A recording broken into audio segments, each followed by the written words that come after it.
চিরাচরিত তত্ত্ব উৎসবকে কেন্দ্র করে আনন্দমুখরিত বর্ধমান বিশ্ববিদ্যালয়ের গোলাপবাগ ক্যাম্পাস তত্ত্ব বিনিময়ের মাধ্যমে পড়ুয়াদের মধ্যে গাঢ় হয় পারস্পরিক বন্ধুত্বের সম্পর্ক।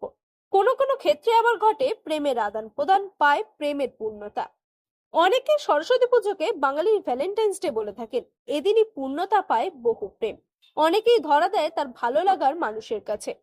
বর্ধমান বিশ্ববিদ্যালয়ের ক্যাম্পাসগুলিতে সরস্বতী পুজোর পরের দিন তত্ত্ব বিনিময়ের প্রথা বহু প্রাচীন। সাধারণত তত্ত্ব শব্দটি বিবাহের মধ্যেই সীমাবদ্ধ হলেও তত্ত্ব কথাটি বলতে আপামর বাঙালি যা বোঝে, এক্ষেত্রে তত্ত্ব কথাটির আক্ষরিক অর্থে সেরকম কোনো মিল নেই। কিন্তু মিল না থাকলেও জনশ্রুতি আছে এই তত্ত্ব উৎসবকে কেন্দ্র করে দৃঢ় হয় বন্ধুত্ব, প্রেম ও ভালোবাসা। কখনো কখনো দুই ভালোবাসার মানুষকে কেন্দ্র করেই বসে কাল্পনিক বিবাহের আসর, গানের আসর। আদান প্রদান হয় প্রেম ও ভালোবাসার। সরস্বতী পুজো অর্থাৎ বাঙালির অঘোষিত ভ্যালেন্টাইন্স ডে পরের দিন বর্ধমান বিশ্ববিদ্যালয়ের গার্লস এবং বয়েজ হোস্টেলগুলির মধ্যে তত্ত্ব আদান প্রদান একটি চিরাচরিত রীতি। সেই রীতির হাত ধরেই বিশ্ববিদ্যালয়ের হোস্টেল প্রাঙ্গণগুলিতে একটি মন ছুঁয়ে যায় আর একটি মন। বিদ্যাং দেহি। বসন্ত পঞ্চমীতে দেবী সরস্বতীর কাছে কি শুধু এই প্রার্থনাই করে ক্ষান্ত থাকেন ছাত্রছাত্রীরা, নাকি মনের গোপনে লুকিয়ে রাখা একান্ত ইচ্ছেটিও অনেক পড়ুয়াই আজকের দিনে প্রকাশ করে দেন? এমনিতেই বছরে আজকের দিনটি বাদ দিলে অন্যান্য দিনগুলিতে ছেলেরা মেয়েদের হোস্টেলে আর মেয়েরা ছেলেদের হোস্টেলে যেতে পারে না, কিন্তু আজকেই সেই দিন যেদিন একে অন্যের হোস্টেলে প্রবেশ অবাধ। চিরাচরিত জিন্স টপ, সালোয়ার কুর্তা ছেড়ে মেয়েদের পরনে আজ রঙিন শাড়ি, এলো চুল কিংবা খোঁপায় গোলাপ। ছেলেরাই বা কম কিসের, পাঞ্জাবি পায়জামায় দিব্যি পরিণত বয়স্কদের মতো আপ্যায়নে ব্যস্ততা শরীরী ভাষায়।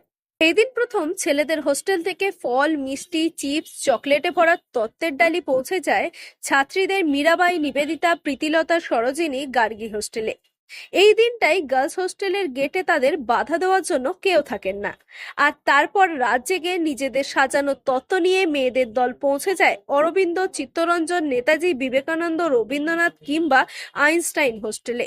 সঙ্গে শঙ্খ ঢাক। রাস্তায় সে এক দেখার মতো দৃশ্য। অনেকেই দাঁড়িয়ে পড়ে পথ ছেড়ে দেন ছাত্রছাত্রীদের। কি থাকে এই তত্ত্বে? ফল, মিষ্টি, চকলেট, ক্যাডবেরি, নাটস সহ বিভিন্ন সামগ্রী দিয়ে সাজানো হয় তত্ত্বের ডালা। তত্ত্ব সাজানো ও আলপনা আঁকা, এই দুটি কাজে ছাত্রছাত্রীরা এক হোস্টেল আরেক হোস্টেলকে চ্যালেঞ্জ ছুড়ে দেয়। অলিখিত এই প্রতিযোগিতার মাঝেও যেন বন্ধুত্বের বন্ধন আরো দৃঢ় হয় প্রেমের বন্ধনও।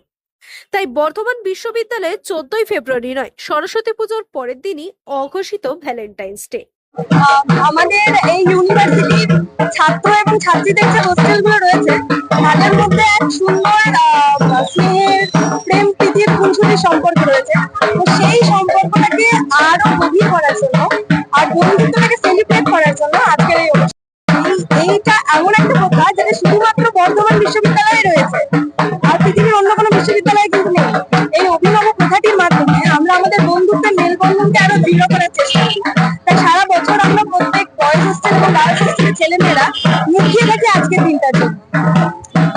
আমাদের মেয়েদের হোস্টেল থেকে তত্ত্ব নিয়ে ছেলেদের হোস্টেলে আসা হয় এবং সমানভাবে ছেলেদের হোস্টেল থেকেও তত্ত্ব নিয়ে মেয়েদের হোস্টেলে যাওয়া হয়।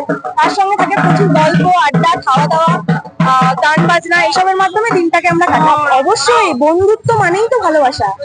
আমাদের এই যে ইউনিভার্সিটির এই যে বন্ধুত্বময় সম্পর্ক ছেলে এবং মেয়েদের মধ্যে, তার মধ্যে তো একটা ভালোবাসা, দৃঢ় বন্ধন রয়েছে। তো আমরা কোথাও গিয়ে সেইটাকেই সেলিব্রেট করি।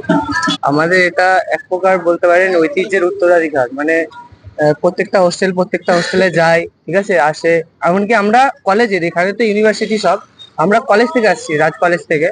তো আমাদের কলেজেরও যে হোস্টেল গুলো আছে ইউনিভার্সিটির সাথে তাল মিলিয়ে আর কি একসাথে এইসব হয়, পালন হয়, একটা ট্র্যাডিশন বজায় রাখছি আমরা সবাই, সব হোস্টেল।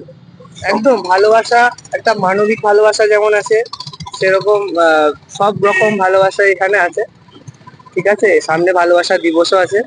তো ছাত্রছাত্রীদের এতটুকু প্রোগ্রেস তো করা উচিত যে প্রেম তো হবে ক্যাম্পাসে। Bureau report, rise of Bengal.